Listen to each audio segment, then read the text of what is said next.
Bueno, hermanos, vamos a comenzar entonces en aras del tiempo, en lo que se conectan los otros hermanos, para, para ir evacuando los temas que son necesarios estudiar.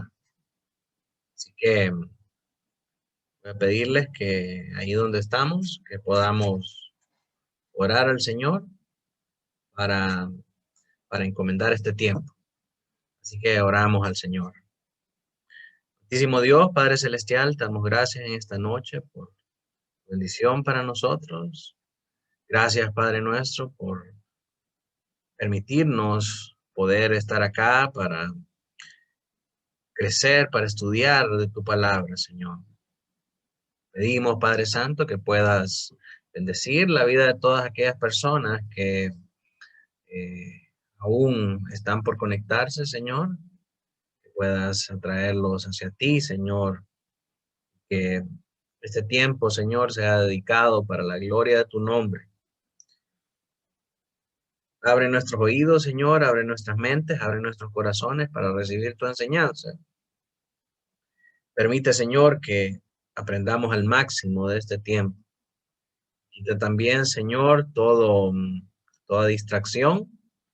Quita, Señor, toda oposición que pueda resultar, Señor, de nuestra propia carne, de los entretenimientos del mundo, Señor, y de las maquinaciones de Satanás.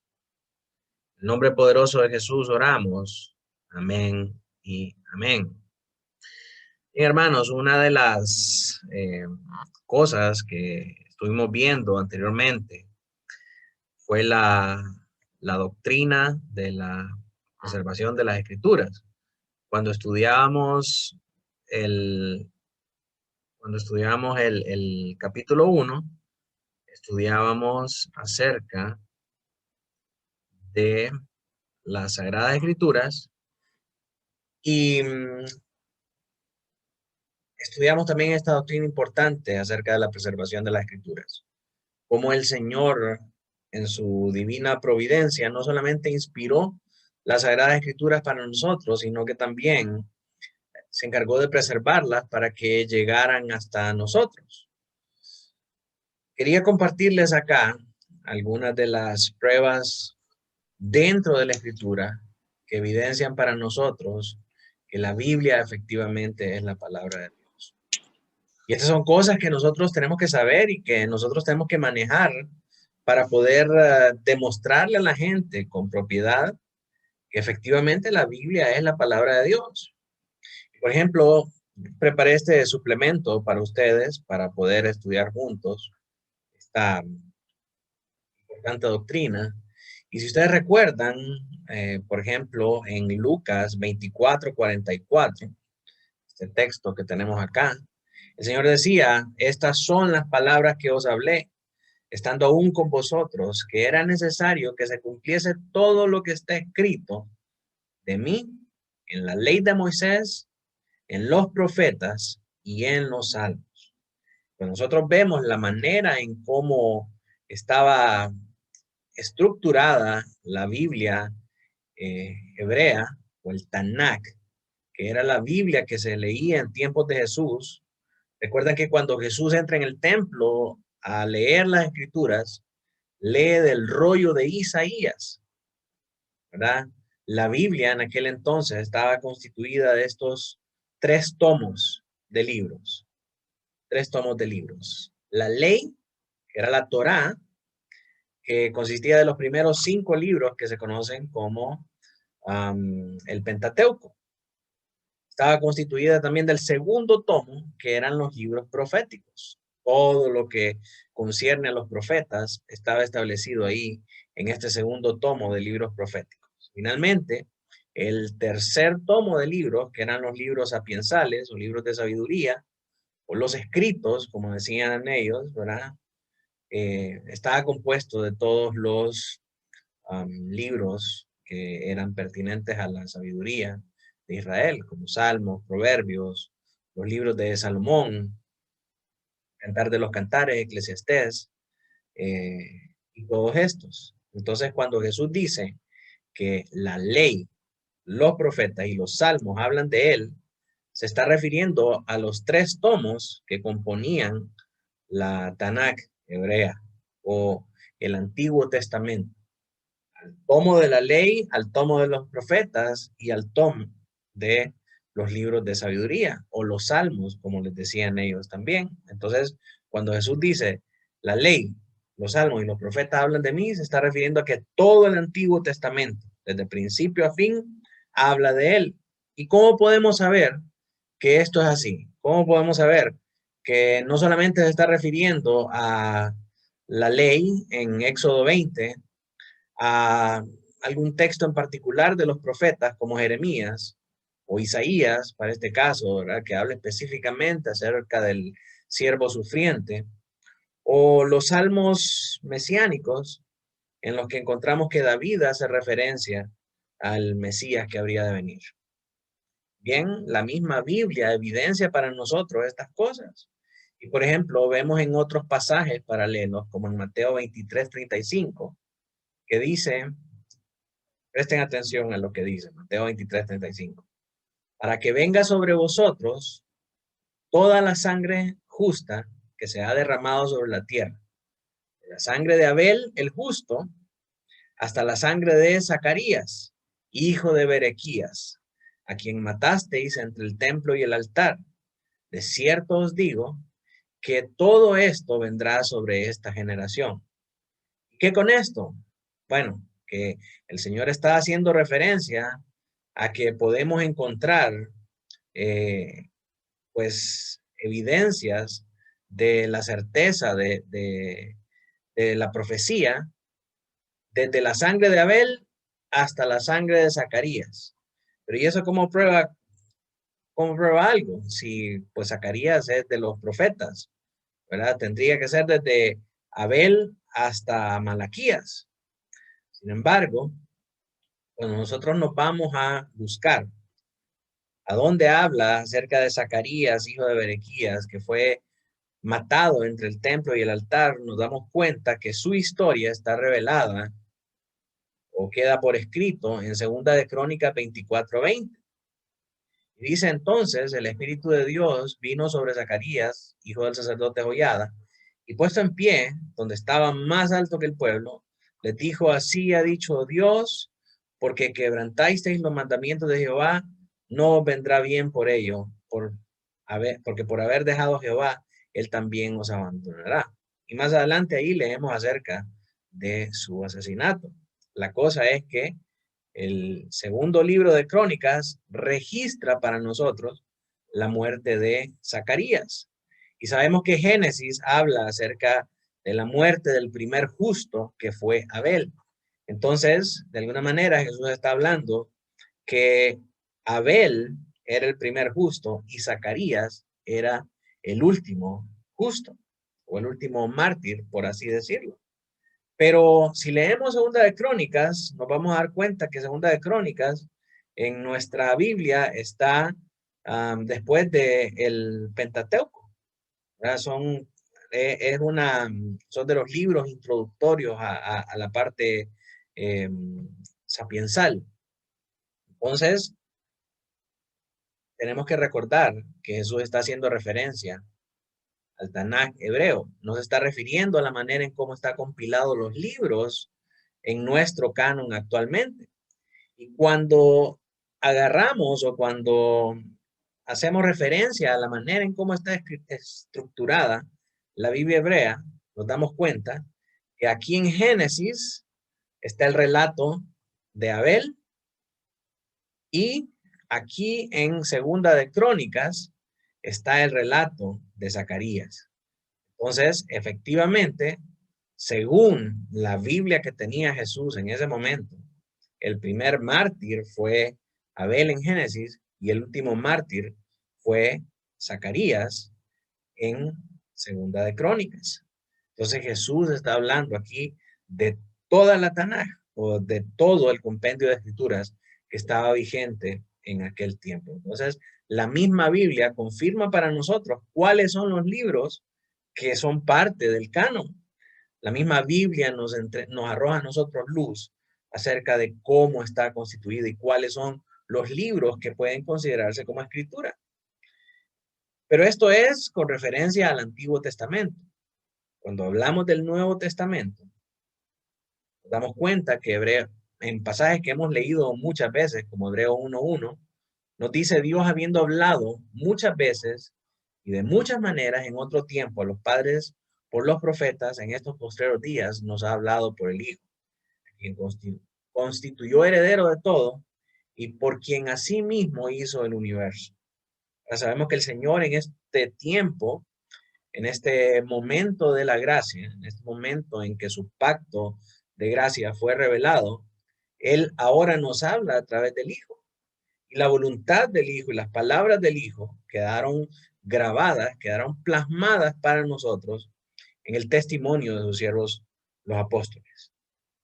Entonces, leemos acerca de esto en Lucas, el proceso por el cual Lucas manifiesta que él se da la tarea de recabar las Sagradas Escrituras o de compilar las Sagradas Escrituras.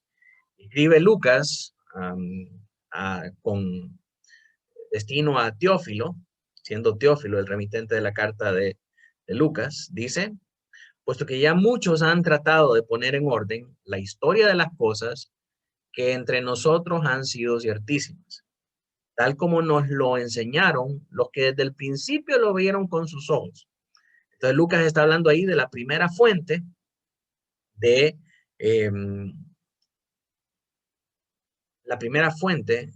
la cual sale la escritura.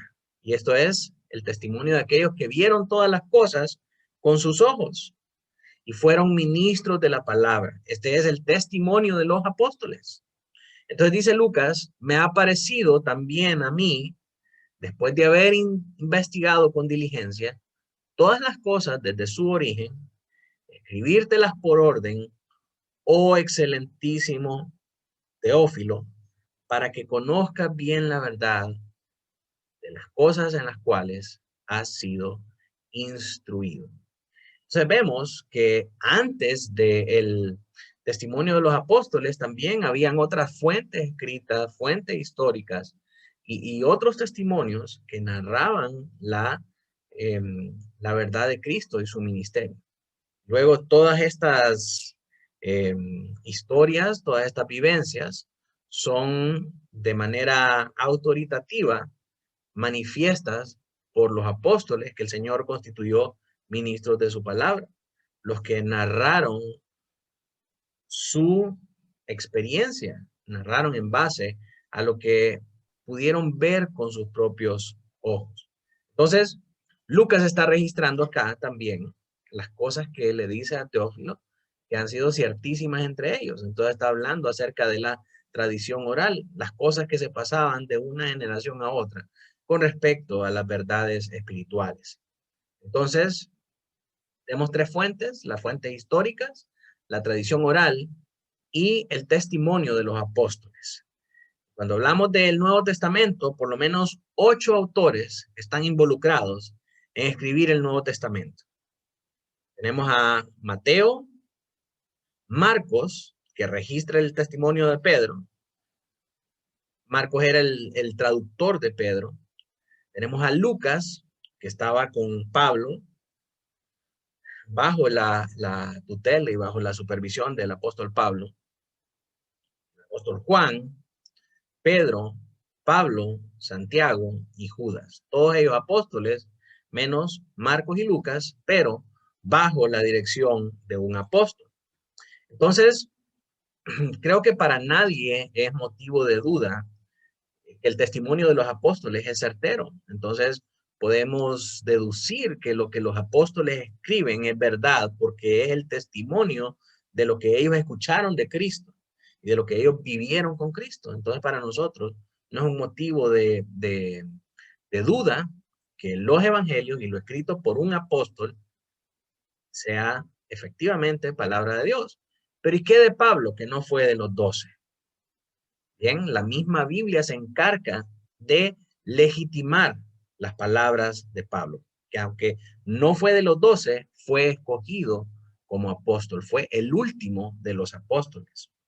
Ahí hay abundante evidencia de esto, y cuando es presentado a los apóstoles por Bernabé, estos reconocen también el apostolado de Pablo.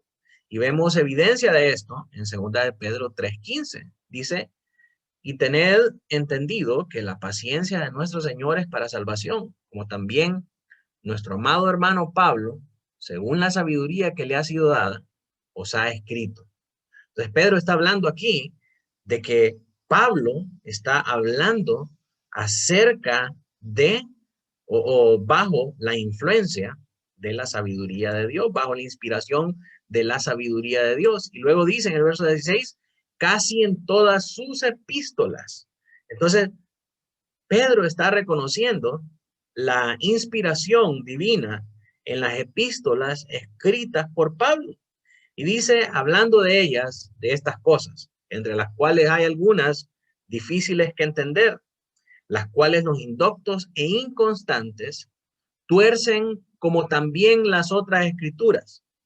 Esa frase ahí nos da la pauta de que Pedro está equiparando los escritos de las epístolas de Pablo con la misma autoridad que las escritas por los demás apóstoles, en los evangelios. Él dice ahí, como también las otras escrituras. Entonces está metiendo en el saco de lo que reconocen ellos como las escrituras, las epístolas de Pablo.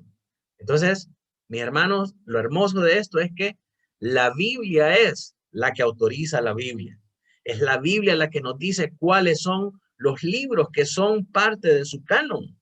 Es la Biblia la que se encarga de reconocer cuáles son las cartas que han sido inspiradas para establecerlas en el orden en el cual fueron entregadas y fueron legadas a nosotros. Así que no debería de quedarnos ni una sombra de duda de que las escrituras, tal como las tenemos nosotros actualmente, fueron no solamente inspiradas por Dios, sino que también fueron preservadas en nuestro tiempo para nuestra edificación.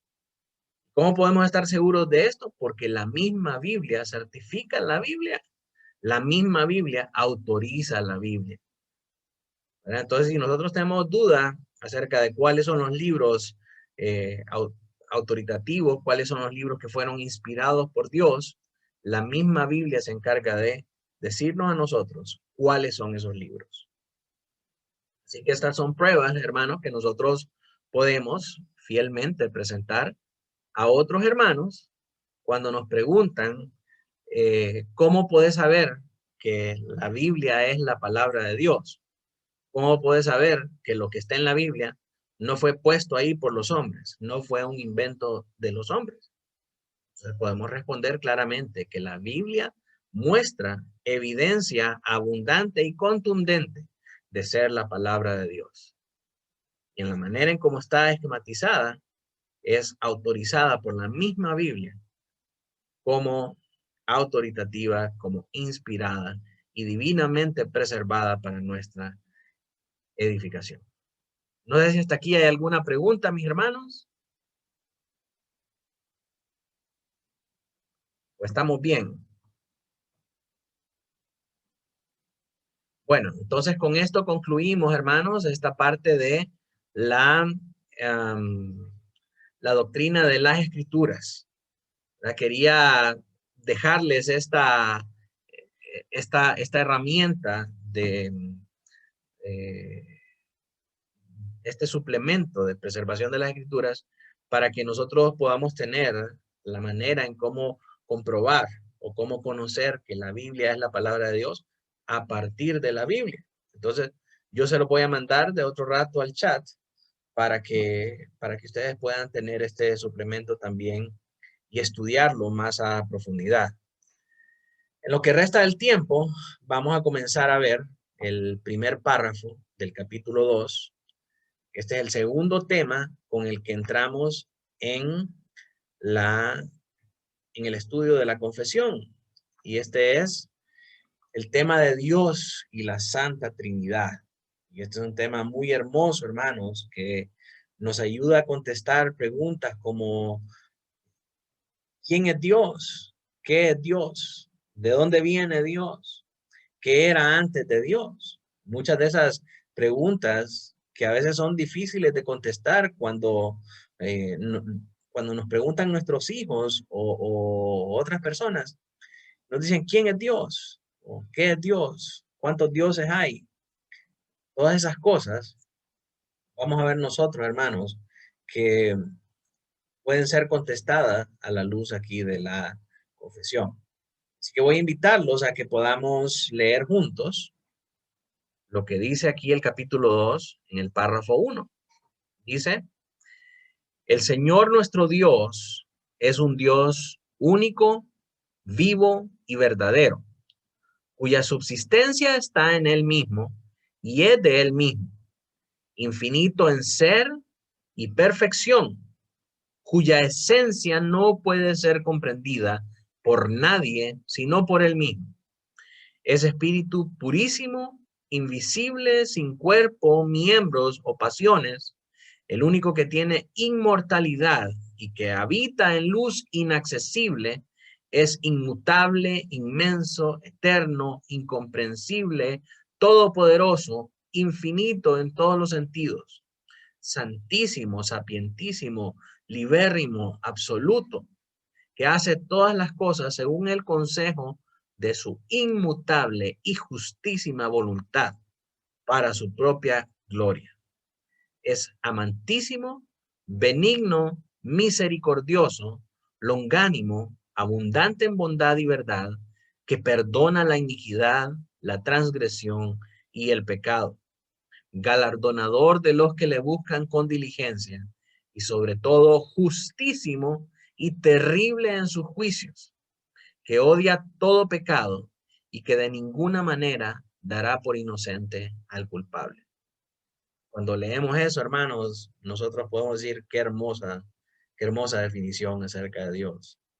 Qué hermosa definición y qué definición más completa acerca de lo que es Dios. Y de entrada, debemos recordar en todo momento el trasfondo en el cual se está escribiendo la confesión. Recordemos que en el tiempo previo a la reforma, de lo que venían saliendo, de lo que venían luchando, era contra el tradicionalismo católico. Y el tradicionalismo católico tiene un montón de conceptos oscuros y errados acerca de Dios. Ellos se encargaron de presentar un Dios tan áspero, tan castigador, un tirano, déspota y completamente airado, que olvidaron mostrar su santidad, su justicia y que toda la condenación por el pecado parte de la esencia de su ser, de que es como nos dice aquí la confesión, eh, santísimo, sapientísimo, libérrimo, absoluto. De estas virtudes emana también la dureza que él tiene hacia el pecado. Entonces, para alivianar la, la ira de este Dios tan enojado, ellos tuvieron la necesidad de crear la figura materna, la figura de la Virgen, ¿verdad? Y para ellos la Virgen intercede ante el Señor y la Virgen hace caso a lo que el Papa le dice. Entonces, ellos tenían miedo de acercarse a Dios porque Dios era terriblemente enojado y déspota. Por eso buscaban figuras como el Santo Padre, como el párroco, que fuera el Santo Padre, y del Santo Padre a la Virgen, que la Virgen fuera Dios, porque Dios a la Virgen sí le hace caso. Y ellos están tratando de guiar a la gente de nuevo a las Escrituras, a conocer ese Dios que es santo, que es sapientísimo, que es libérrimo, que es absoluto, y que si bien es cierto, es recto y justo, también es amantísimo, También es benigno, misericordioso, longánimo, abundante en bondad y verdad, y que perdona la iniquidad, la transgresión y el pecado. No podemos presentar una cosa sin la otra, porque son parte de lo mismo, ¿verdad? Entonces los reformadores estaban tratando de guiar a la gente de vuelta hacia esa verdad. Sí es cierto, Dios es terrible en sus juicios, odia el pecado y no tendrá por inocente al culpable. Él castigará la maldad de aquellos que buscan profanar su nombre, porque también con el que se arrepiente, Él será amantísimo, Él será benigno, Él será misericordioso, porque Él es un Padre bueno para con los que le aman. Entonces, mis hermanos, este es el contexto detrás detrás de este capítulo. La necesidad de los reformadores de establecer una verdad categórica acerca de quién es Dios, acerca de cómo es Dios. Cuando llegamos a la pregunta, ¿cuántos dioses hay? Porque evidentemente para la tradición católica había más de un Dios y en, aunque ellos enfatizan la verdad de la Trinidad, es evidente que por el carácter y por la manera en cómo obran Dios, el Hijo, el Espíritu y María son deidades que forman parte del compendio de la fe. No está claramente presentada la figura de la Trinidad. Entonces, eso nos lleva a hacernos la pregunta, ¿cuántos dioses hay? Usted le hace esa pregunta actualmente a un católico, no sabe responder. Lo primero que le va a decir son tres dioses. Hay muchos cristianos también actualmente, tres dioses. Hace algunos días vi una película hindú, muy cómica la película, ¿verdad? Y comienza con esta frase. Los cristianos tienen tres dioses. Sin embargo, los hindúes tienen 330 millones de dioses. Imagínense eso. Solo los hindúes tienen 330 millones de dioses. Adoran a 5 o 10 que son las principales deidades. Pero si usted viaja por todo India, usted se va a encontrar con que ellos tienen 330 millones de dioses conocidos. Conocidos, ¿verdad? Faltan todavía un montón por descubrir. El caso es que entre tantos dioses, ¿cómo sabemos cuál es el verdadero? Bien, la Biblia nos afirma a nosotros que Dios es el único Dios vivo y verdadero. Y esta verdad está manifiesta desde muy temprano en las Escrituras, cuando el Señor revela su ley. Cuando el Señor revela su ley a Israel, Él establece y deja en claro que Él es el único Dios vivo y verdadero. Cuando nos vamos nosotros a la oración más sagrada de los judíos, que es la Shema, que la encontramos en Deuteronomio 6:4. Déjenme ponerla acá. Deuteronomio 6:4 dice la Shema. Oye, oh Israel, Jehová nuestro Dios, Jehová uno es. Temprano en la escritura Dios manifiesta que Él es uno solo. Y hay otras instancias de la escritura que evidencian para nosotros lo mismo. Jeremías 10:10, mire lo que dice la profecía de Jeremías. Mas Jehová es el Dios verdadero, es Dios vivo y Rey eterno. A su ira tiembla la tierra y las naciones no pueden sufrir su indignación. Entonces, cuando nosotros nos hacemos las preguntas, ¿cuántos dioses hay? El catecismo, basado en la confesión, nos dice, solo hay uno, el Dios vivo y verdadero, y ese es Jehová nuestro Dios. No hay otro, no hay otro. Entonces, Dios es categórico en esto, su palabra es categórica en esto, y nosotros tenemos que ser categóricos también. El problema es que cuando nosotros tratamos de explicar acerca de Dios, caemos en algunas fallas de interpretación, como por ejemplo el modalismo, que nos llevan a presentar a Dios como tres personas en lugar de una. En lo que dice 1 Corintios 8:4. Acerca pues de las viandas que se sacrifican a los ídolos, sabemos que un ídolo nada es en el mundo y que no hay más que un Dios. Pablo también manifiesta esta verdad a los corintios en el Nuevo Testamento. Les decía que aunque esta verdad es contundente desde que Dios se revela a su pueblo y a lo largo de toda la escritura, Dios establece que Él es el único Dios vivo y verdadero. La falla en poder comunicar y transmitir esta verdad proviene de la adopción de métodos humanos y filosofías humanas para poder comprender a Dios. Entonces les decía que uno de los errores más comunes acerca de esto es el modalismo, que muchas personas cuando tratan de, sabemos que hay un Dios único, vivo y verdadero. Eso nos dice la Escritura en Deuteronomio 6:4, Jeremías 10:10, 1 Corintios 8:4.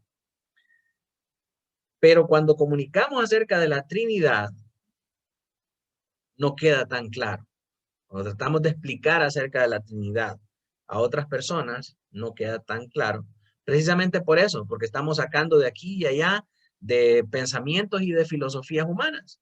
Muchos recurren a figuras como el agua. Decían, Dios es como el agua, en estado sólido, líquido y gaseoso. Y eso en sí mismo representa un problema, porque estamos hablando de que aunque es agua, está en tres estados diferentes, estamos parcializando o estamos sectorizando la manifestación de Dios, Padre, Hijo y Espíritu Santo. Para que esa figura del agua fuera verdadera, tendría que ser agua en estado líquido, gaseoso y sólido, perdón, líquido, gaseoso y ¿cómo es? Sólido, ¿verdad? Líquido, gaseoso y sólido, correcto, con hielo. Entonces, para que esa figura sea cierta, tendría que ser esos tres al mismo tiempo. Cuando se manifiesta en Padre, en Hijo y en Espíritu Santo. Entonces no se puede usar ya esa figura. Estamos parcializando eso y esa herejía se llama modalismo. Como cuando también utilizaban los antiguos padres de la iglesia el trébol para simbolizar a la Trinidad. Entonces decía, Dios es Padre, Hijo y Espíritu Santo, así como un trébol tiene tres hojas y es parte de un mismo tallo. Y eso, pues obviamente no es así, porque esas tres hojas están seccionadas en tres partes diferentes de una hoja. Hola, Andrea. Entonces, Dios es uno solo, en tres personas, manifestado en tres personas. El Padre, el Hijo y el Espíritu Santo. Y los tres son un solo Dios. No son tres dioses diferentes. Tenemos que ser muy enfáticos en poder transmitir eso de la mejor manera. Porque aunque está claro en la Biblia, al momento de comunicarlo, muchas veces fallamos en comunicarlo de manera adecuada y terminamos dando una idea equivocada acerca de la Trinidad. Terminamos presentando tres dioses en vez de uno. Nosotros, como cristianos, no creemos en tres dioses. Creemos en un solo Dios, Padre, Hijo y Espíritu Santo. Los tres son uno, igual en esencia, igual en poder, igual en gloria. ¿Verdad? No son tres dioses. Entonces debemos ser muy categóricos en ese sentido, en la manera en cómo presentamos eso. Ahora, ¿cómo es posible que pueda ser tres personas al mismo tiempo? Y hermanos, por eso la Trinidad es un misterio. No nos va a ajustar toda la vida para entender cómo es que Dios, siendo tres, es uno solo. Es algo que no podemos entender. Ese es el misterio de la Trinidad. Nadie puede establecer y nadie puede decir cuál es la manera por la que Dios es tres personas y es un solo Dios. Por eso se llama el misterio de la Trinidad. Entonces, cuando seguimos leyendo ahí, dice su sustancia está en su subsistencia, perdón, está en él mismo, es de él mismo, infinito en ser y perfección. ¿Cómo subsiste Dios? ¿Come Dios? ¿Tiene necesidades Dios? Dios subsiste en él mismo y es de él mismo, infinito en ser y en perfección, nos dice la confesión. Ahora, los versículos que utiliza para respaldar esa afirmación los vemos nosotros en Isaías 48:2. Miremos lo que dice Isaías 48:2. Óyeme, Jacob, y tú, Israel, a quien llamé yo mismo, yo el primero, yo también el postrero. Mi mano fundó también la tierra y mi mano derecha midió los cielos con el palmo. Al llamarlo yo, comparecieron juntamente. Entonces, el Señor le dice a Israel, yo soy el primero y yo soy el último. Es decir, yo existo desde el principio y voy a existir por toda la eternidad. Dios no tiene comienzo y no tiene fin. Él era desde antes de los tiempos y Él seguirá siendo por toda la eternidad. Que pase este mundo, aunque muramos nosotros, aunque pase lo que pase, Dios existe desde siempre, subsiste en Él mismo porque Él es el principio y Él es el final. Él es perfecto. Su esencia no puede ser comprendida por nadie, sino por Él mismo. Hermanos, ese es uno de los principales errores en los que nosotros muchas veces podemos caer. En querer explicar a Dios con nuestra mente finita, con nuestra mente afectada por el pecado. Y al tratar de entenderla, lo que hacemos es igualar a Dios a nosotros. Queremos que Dios se parezca a nosotros y Dios definitivamente no se parece a nosotros. Dios es perfecto. Dios es único y no puede ser comprendido por nuestra mente finita. Él trasciende a nuestra propia inteligencia. ¿Cómo es que Dios existe desde el principio? Debe haber algo antes de Dios.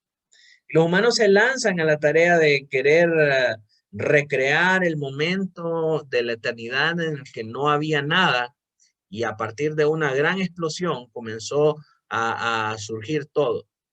Y se dan cuenta cuando pueden recrear todo, es decir, vamos a recrear el principio mismo de toda la creación. Hicieron allá un acelerador de partículas que pudiera recrear o que pudiera establecer estas mismas condiciones que hubieron al principio con la teoría del Big Bang. Y lo que ese experimento demostró es que tuvo que haber algo antes de eso.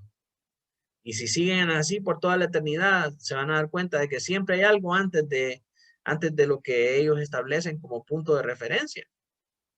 ¿Por qué? Porque nuestra mente finita no puede entender la grandeza de Dios. Es necedad y es error querer explicar a Dios con nuestra mente finita. Y de esto nos habla la Escritura en muchas instancias. Por ejemplo, en Éxodo 3:14.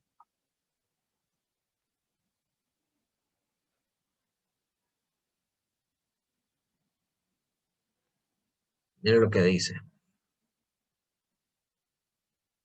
Éxodo 3:14. A ver. Y respondió Dios a Moisés, yo soy el que soy. Gran respuesta, ¿verdad? Alguien pudiera decir, bueno, Señor, dime quién eres. Soy el que soy. Moisés me imagino que se le bloqueó el disco duro, hermanos, tratando de procesar esa información que el Señor le estaba diciendo. La mente de nosotros no puede comprender la grandeza de esas palabras. Yo soy el que soy. Por eso en el Nuevo Testamento vemos que cuando llegan los guardias a atrapar a Jesús y le preguntan quién eres y el Señor dice yo soy. Y todos ellos cayeron para atrás del poder que emanó de las palabras del Señor, porque precisamente Él estaba manifestando esa verdad, que Él es el que es. Él es el que era al principio, Él es el que estaba con Moisés en la zarza y Él es el que está ahí con los apóstoles en el Getsemaní esperando a ser capturado. Yo soy el que soy. Para nosotros puede ser una frase muy simple, pero es una frase que conlleva una profundidad eterna que no nos alcanzará todo el tiempo para poderla descifrar y para poderla comprender.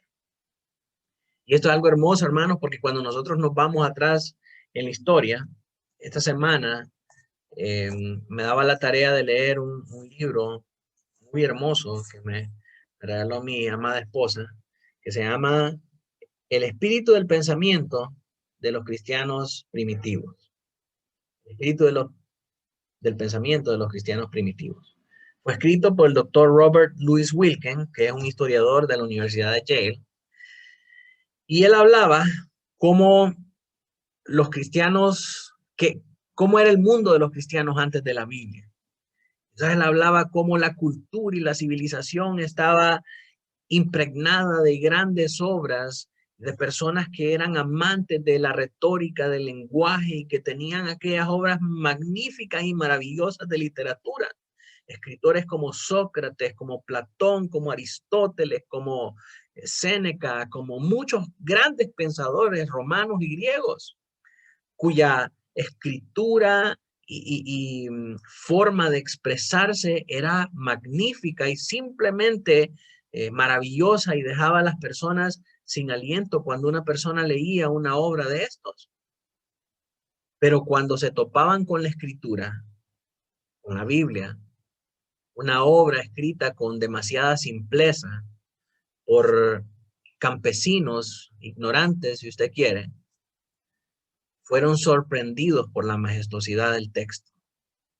No lo expresaban con la misma rimbombancia de Sócrates y Aristóteles y Platón y todos los grandes pensadores griegos, pero en ellas estaban contempladas verdades que ni todas las páginas le ajustarían a todos estos pensadores para escribir. Cuando Dios dice, yo soy el que soy, hermanos, eso trasciende al pensamiento humano. Eso trasciende a nuestro espacio y tiempo y va más allá de la eternidad. Entonces nuestra mente finita no puede contenerlo, no puede comprenderlo. Miren otro ejemplo en la escritura. Job 11:7. ¿Quién más que Job, verdad? Job 11:7.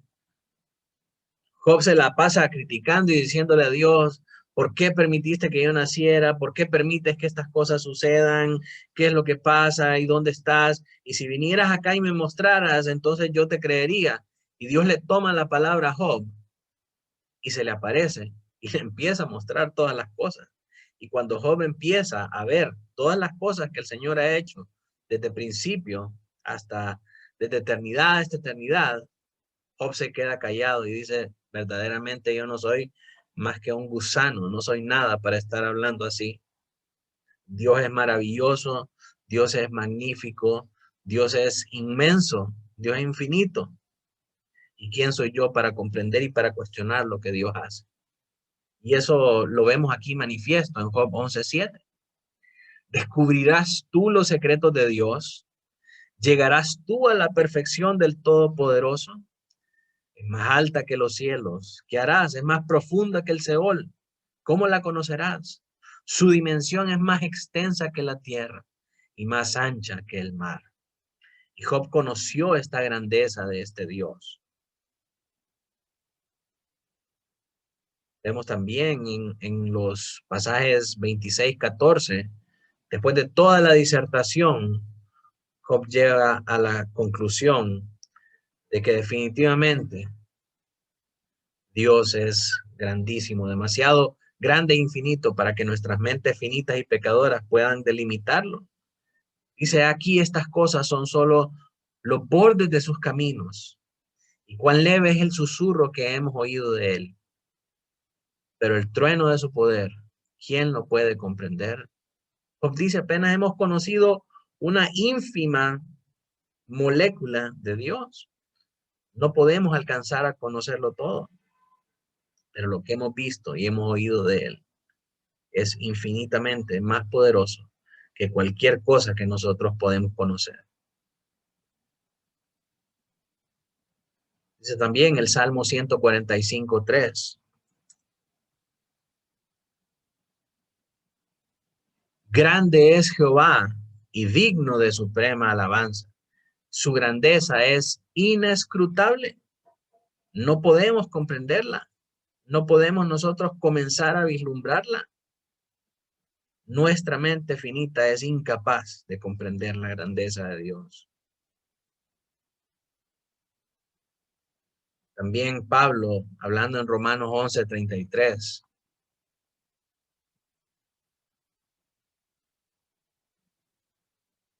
Mire lo que dice Romanos 11:33. Oh, profundidad de las riquezas, uno de mis versos favoritos. Oh, profundidad de las riquezas, de la sabiduría y de la ciencia de Dios. Cuán insondables son tus juicios e inescrutables sus caminos. Porque ¿quién entendió la mente del Señor? ¿O quién fue su consejero? ¿O quién le dio a él primero para que le fuese recompensado? Porque de él, por él y para él son todas las cosas. A él sea la gloria por los siglos de los siglos. Amén. Caminos del Señor son insondables, dice Pablo. No hay quien los pueda comprender. Son inescrutables. Hermanos, ¿quién de nosotros puede entender lo que Dios hace? ¿Quién de nosotros se atrevería a darle consejo al Señor? Ninguno de nosotros. Quedamos en total admiración ante la grandeza de su gloria. Así que tenemos que comprender que cuando tratamos de descifrar o definir a Dios según nuestra propia mente finita, nosotros nos vamos a encontrar con que no podemos hacerlo. Hermano, ¿y cómo hacemos entonces para describir a Dios? Para saber qué es Dios, para comunicar a otros acerca de Dios. Lo único que podemos hacer, hermanos, es guiarnos por su palabra. Lo que Él ha revelado a nosotros acerca de Él mismo, eso es lo que nosotros entendemos y eso es lo que nosotros comunicamos. Fuera de eso, no podemos hablar nada más, hermanos, porque Dios es inescrutable. No podemos comprender a Dios. Entonces, ¿qué es lo que sabemos acerca de Dios por lo que nos dice la palabra? Que Dios es el único Dios. Jehová, nuestro Dios, es el único Dios que hay. No hay otro Dios. No hay Alá, no hay Shiva, no hay ningún otro Dios más que el Dios de nosotros. Jehová es su nombre. Y Él no solamente es el único Dios, sino que es el Dios que está vivo y es verdadero. Todos los otros dioses ya murieron. En los relatos de la cultura popular de los hindúes, de los griegos, de los paganos, todos estos dioses están muertos. Dios es el único vivo y de hecho nunca vivieron, nunca existieron, fueron producto del corazón humano, de la invención humana. Nuestro Dios es el Dios único y verdadero. Eso nos lo dice la Escritura. ¿Qué otra cosa nos dice la Escritura? Él existe desde el principio y existirá por toda la eternidad. No tiene principio, no tiene fin, es eterno e infinito. Entonces, hermanos, cuando nosotros tratemos de definir a Dios, no tenemos que andar inventando cosas que no sabemos. Tenemos que remitirnos a la Biblia, a lo que nos dice la Biblia, que hay un único Dios vivo y verdadero, y ese es Jehová, que no tiene principio y no tiene final, que es eterno y es infinito. Su esencia no puede ser comprendida por nadie. Nuestra mente finita no lo puede comprender. Y esas son las verdades que nosotros tenemos que comunicar acerca de Dios. Dios es uno, único, vivo y verdadero. Él no tiene principio y no tiene final. Él existe desde todos los siglos y continuará existiendo por toda la eternidad. Él es eterno y es infinito. Su esencia no puede ser comprendida por nuestra mente carnal y pecaminosa. Así que esa es, hermanos, la definición más catequética, por así decirlo, la definición más toral y completa que nosotros podamos tener acerca de Dios, la encontramos en las Sagradas Escrituras, porque Él se ha revelado a sí mismo de esa manera. En las próximas lecciones vamos a estar estudiando acerca de su esencia y sus atributos divinos. Así que yo lo invito a que continúe llevando esta clase con nosotros para que podamos estudiar más a profundidad estos elementos de nuestra doctrina. Quiero saber si hay alguna pregunta, hermanos, alguna aportación. Manuel, Diga. caemos en un pecado con el ejemplo del agua. Cuando yo escuché del pastor que explicó lo del Génesis, él ejemplificó a Dios como una esencia, ¿verdad? Como el único. Y estamos claros en eso. Y él ejemplificó también acerca del el estado sólido, el gaseoso, pero sigue siendo agua, como uno solo. Es simplemente un ejemplo. Caemos en pecado en ejemplificar eso. Sí, porque y otra parte, cuando Jesús menciona Padre, en ese momento sabemos que Él es Dios, pero también hay una partitura ahí. Cuando el mismo Dios aparece en la zafra y no me puede ver, le dice a Moisés que se acerque, y él lo menciona, que el que lo mire muere. También hay un ejemplo como partido, pero sabemos que es Dios, sabemos que todo es Dios. Correcto. En eso estamos claros. Sí. Con lo del agua, cuando el hermano Joe estuvo con nosotros, explicó los ejemplos, precisamente ese ejemplo como modalismo, que es eso, ¿verdad? Querer establecer una figura humana para poder explicar algo divino. Y en ese modalismo, lo que haces vos es crear estas modalidades o estos módulos diferentes para explicar tres cosas distintas. Que Dios es uno solo en tres personas y los tres son Dios. Lo que es diferente son las manifestaciones. La manifestación del Padre y la manifestación del Hijo son completamente diferentes, pero ambas son Dios. En el caso del modalismo, como te explicaba yo, la figura es cerrada porque para poder explicarla tendría que ser los tres estados al mismo tiempo. Tendría que ser sólido, líquido y gaseoso al mismo tiempo para que se pudiera utilizar la figura del agua. Pero como sabemos que el agua no puede no puede existir en los tres estados en un mismo momento, en un mismo punto, en una misma esencia, entonces no se puede utilizar ese ejemplo. No sé si me doy a entender. Ok, pero eso. cuando muestra Dios que se hace Jesús para poder estar en la tierra, y se muestra el agua es esencia, un estado sólido. Si yo agarro un vaso de estado sólido, esencia de agua, y lo meto a la refri, sigue siendo agua. Sí. Pero es sólida. Si yo vengo y la hiervo y se hacen partículas y las recojo, es gaseosa, pero sigue siendo agua. O sea, en base a eso, o sea, ese fue el ejemplo que yo escuché de él. O sea, es el mismo Dios, como decir la misma agua. O sea, no sé si... Sí, como te O digo, sea, un ejemplo, ujú,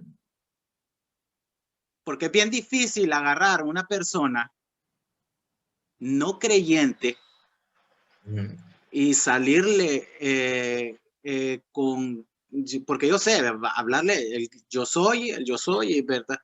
O sea, sigue lo mismo.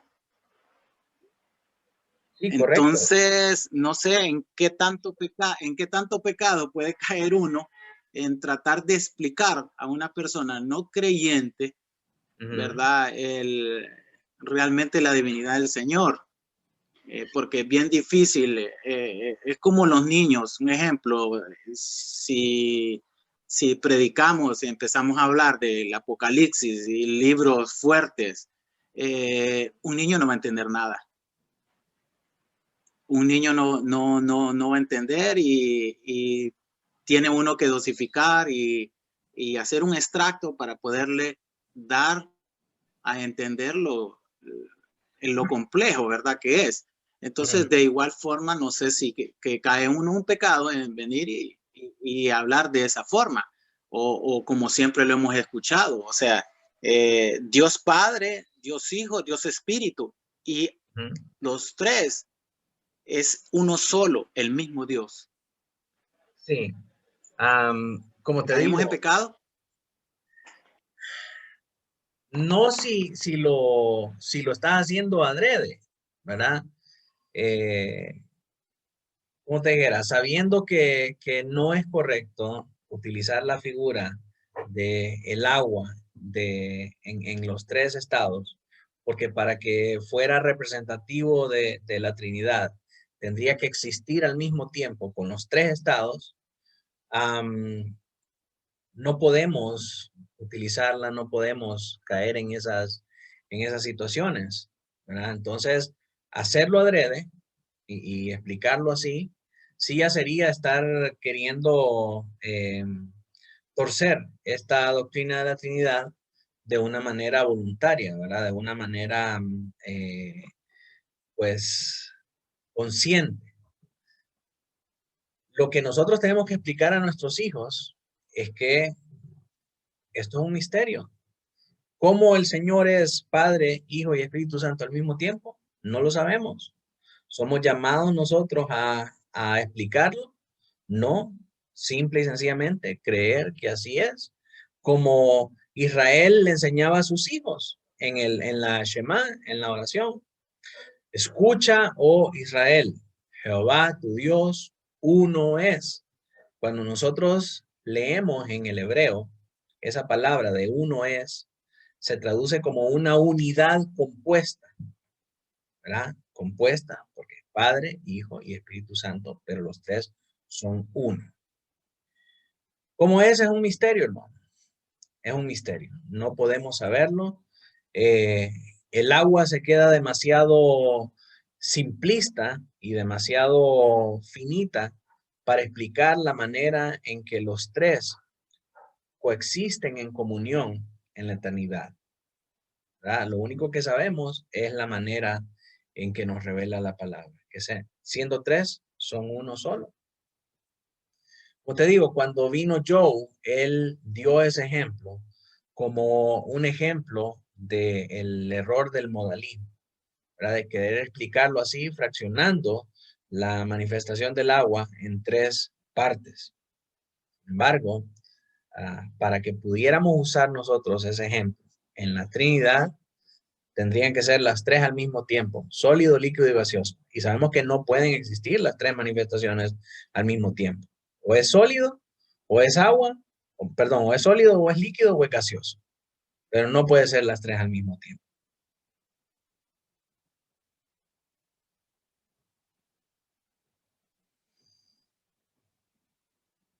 Quiero, Y Dios, Jesús, Espíritu Santo. perdón, Dios, Jesús y Espíritu Santo. Sí, correcto. Estamos hablando, esos son los nombres por los que lo conocemos, ¿verdad? Dios Padre, Jesucristo y el Espíritu Santo. Se manifestó de forma, ¿va? Sí, lo que cambia es la manifestación, la manera en cómo Dios se manifiesta a través del Hijo y a través del Espíritu Santo. A través del Hijo, cuando Jesús vino en forma corporal, y con el Espíritu Santo, que era el otro consolador o el Paracletos, que nos habla la Escritura, que vive ahora en nuestros corazones, que se encarga de hacernos uno con Cristo y de guiarnos de toda verdad y hacia toda justicia. Sigue siendo Dios, pero en una manifestación diferente.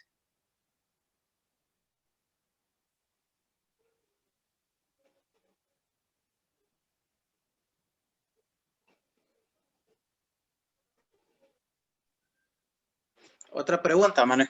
Dime. Ay, disculpa. No, dale, estamos Sí, para eso, estamos sí, para sí, aclarar estas cosas. todas nuestras respuestas están en la Biblia y la Biblia es la Biblia. Así es. No hay error, perfecta. Es correcto. Caemos en pecado en estar leyendo otros libros de autores diferentes en vez de estar buscando las respuestas en la Biblia. No, definitivamente que no. De hecho, nosotros encontramos que entre los primeros escritos cristianos hay muchos libros de Policarpo, de los santos de la iglesia, que eran de mucha edificación para la iglesia, pero simple y sencillamente no eran inspirados por Dios. Cuando hablamos acerca de la serie de las Sagradas Escrituras, hablamos de que las Sagradas Escrituras son nuestra única regla infalible de fe y de práctica para enseñarnos en lo que refiere a la salvación, para enseñarnos en lo que refiere a nuestra edificación y para enseñarnos en lo que refiere a nuestra santificación, ¿verdad? Pero también establecimos que la Biblia no es omnisuficiente. Es decir, la Biblia nos da una regla general de algunas cosas, pero no abarca todas las cosas que tienen que ver con la vida. Por ejemplo, si tú quieres saber acerca de etiqueta cristiana en Internet, difícilmente pues vas a encontrar que ese tema de relevancia puede estar contenido en la Biblia. Si la Biblia nos da principios generales, como por ejemplo que tenemos que conducirnos de una manera amable, que tenemos que ser luz en medio de las tinieblas, pero también hay cosas que son bien específicas acerca de el Internet, y para ese sentido, pues consultamos otros libros, comentarios, como la experiencia de hombres de Dios probados en el ministerio, por mencionar algunos: John MacArthur, R.C. Sproul, John Piper, y todos estos pastores que pues son de nuestra época y que han aplicado principios bíblicos para saber conducirse en cuestiones de contemporáneas. Entonces, perfectamente, pues nosotros podemos consultar otros libros acerca de estos asuntos que no están contenidos en la Biblia, y pues siempre siendo la Biblia nuestra norma de práctica y de fe para principios generales.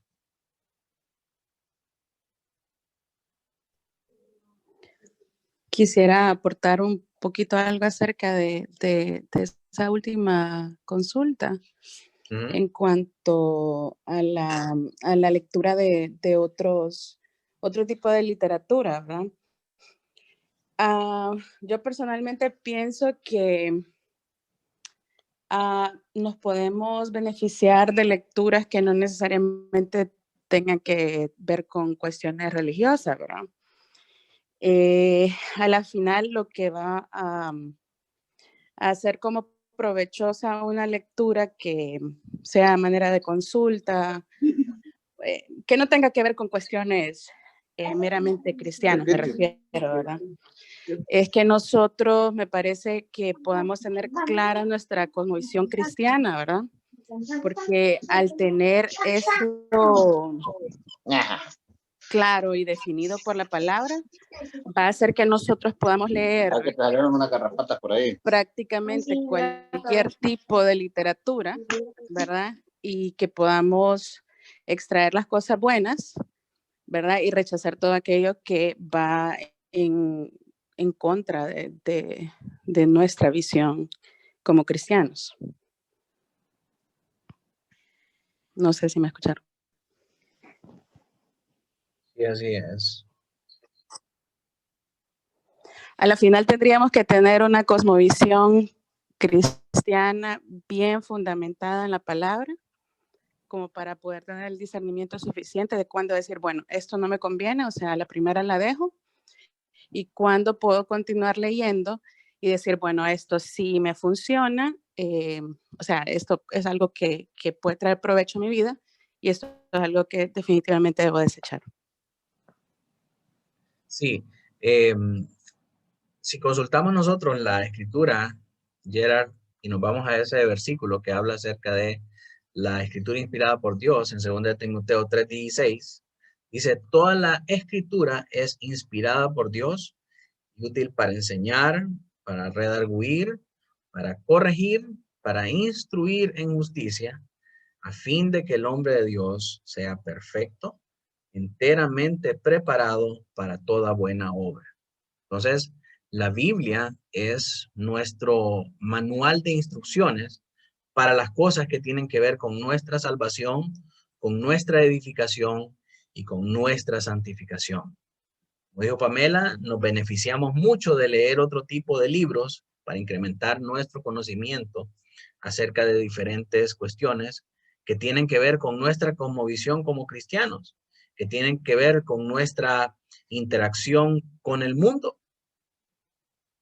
Por ejemplo, si yo quiero aprender a cocinar pan, la Biblia no me va a enseñar cómo cocinar pan,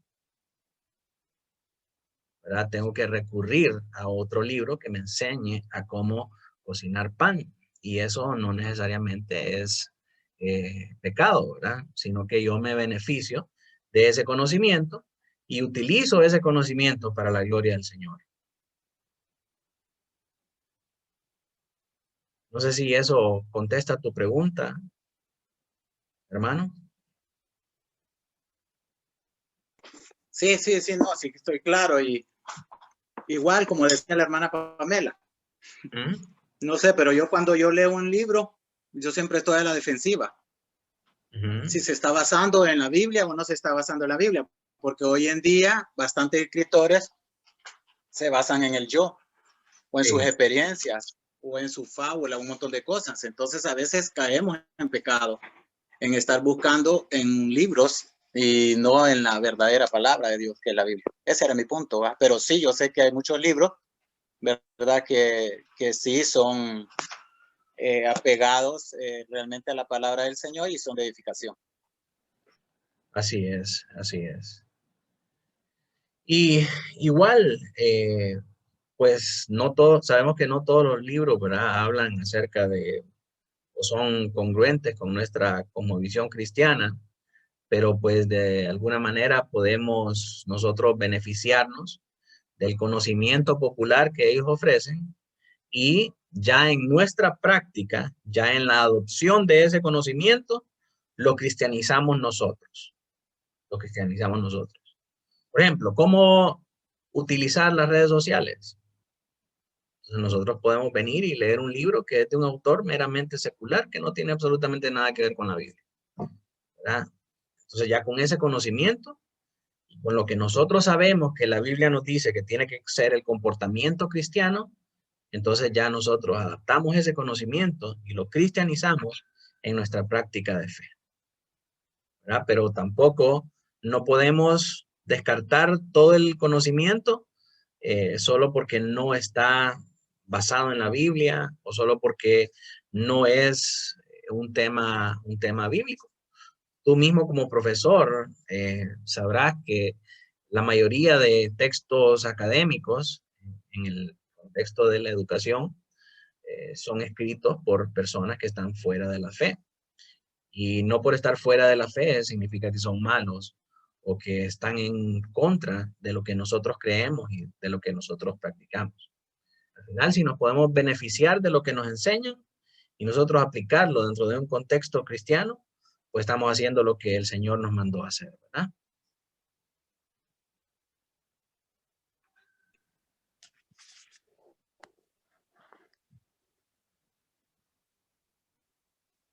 Amén, mi hermano.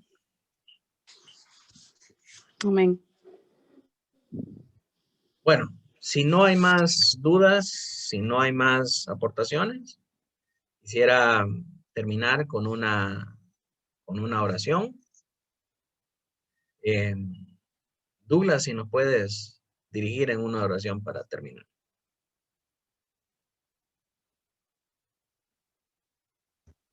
Perfecto.